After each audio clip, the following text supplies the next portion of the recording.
Faucet അഴിച്ചെടുക്കുന്ന വിധം. അഴിച്ചെടുക്കുക അഥവാ അൺഇൻസ്റ്റലേഷൻ എന്നാൽ എന്താണെന്ന് നിങ്ങൾക്കറിയാമോ? ഒരു സമ്പ്രദായത്തിൽ നിന്നും ഏതെങ്കിലും വസ്തുവിനെയും മറ്റ് ഘടകങ്ങളെയും അഴിച്ചുമാറ്റുന്നതിനെയാണ് അൺഇൻസ്റ്റലേഷൻ എന്ന് പറയുന്നത്. ഒരു ഉപകരണം ഉറപ്പിക്കാൻ പ്ലംബർക്ക് അറിയുമെങ്കിൽ അതിനെ അഴിച്ചുമാറ്റുവാനും അറിയുന്നതാണ്. കഴിഞ്ഞ ക്ലാസ്സിൽ ബിബ്കോക്ക് ഫോസറ്റ് ഉറപ്പിക്കുന്നത് എങ്ങനെയാണെന്ന് നമ്മൾ പഠിച്ചു കഴിഞ്ഞു. ഇപ്പോൾ ബിബ്കോക്ക് ഫോസറ്റിനെ അഴിച്ചുമാറ്റുന്നത് എങ്ങനെയെന്ന് പഠിക്കാൻ പോകുന്നു.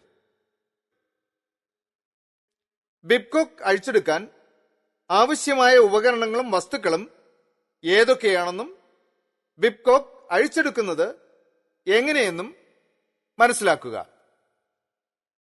നടപടി 1. പണിക്ക് ആവശ്യമായ എല്ലാ ഉപകരണങ്ങളും എടുക്കുക.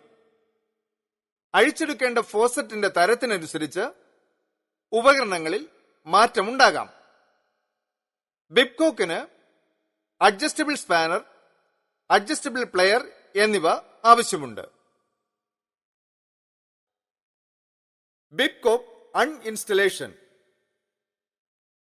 ഒരു ബിബ്കോക്ക് അല്ലെങ്കിൽ ഒരു ഫോസറ്റ് അഴിച്ചെടുക്കുന്നത് എങ്ങനെയെന്ന് ഇവിടെ നമുക്ക് കാണാം.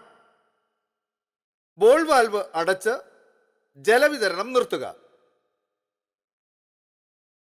ബിബ്കോക്കിലുള്ള ഹെക്സ് ഫിറ്റിംഗിൽ അഡ്ജസ്റ്റബിൾ സ്പാനർ വെച്ച് ഘടികാര വിപരീത ദിശയിൽ തിരിച്ച് ടാപ്പ് ഊരിയെടുക്കുക. ഹെക്സ് ഫിറ്റിംഗ് ഇല്ലെങ്കിൽ അഡ്ജസ്റ്റബിൾ പ്ലെയർ ഉപയോഗിക്കുക. കാരണം സ്പാനർ വെച്ച് ഫോസറ്റിനെ പിടിച്ചു തിരിക്കാൻ കഴിയില്ല.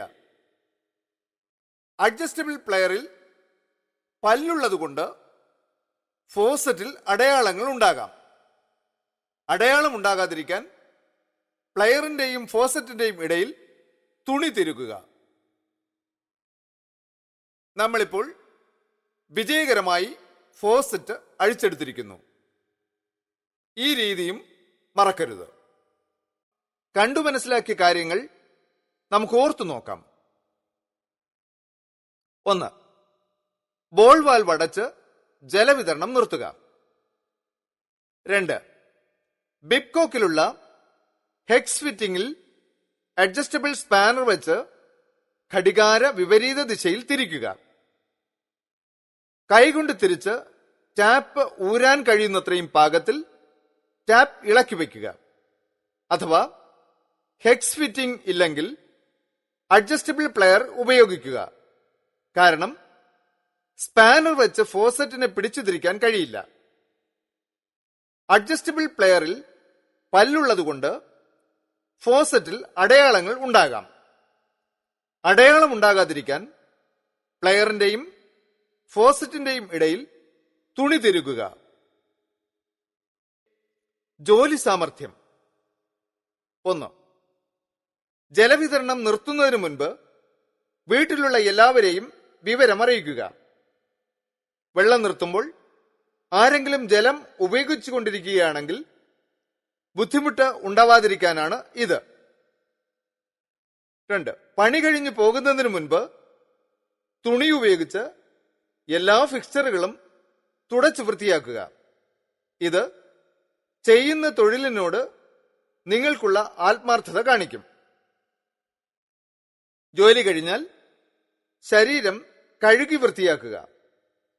ജോലിസ്ഥലം ചിട്ടയോടെയും വൃത്തിയാക്കിയും വയ്ക്കണം. ശരിയായ ഉപകരണം ഉപയോഗിച്ച് ജോലിയെടുക്കുക.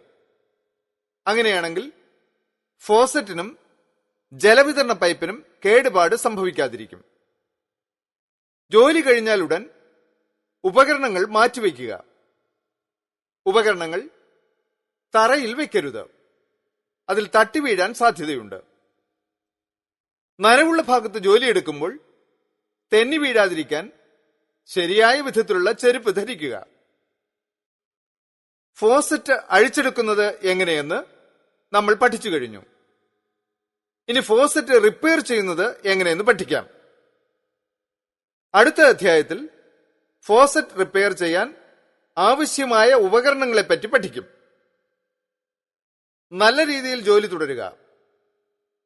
പഠനത്തിൽ നിങ്ങൾ കാണിച്ച ആത്മാർത്ഥത മൂലം തീർച്ചയായും ഗുണമുണ്ടാകുന്നതാണ്.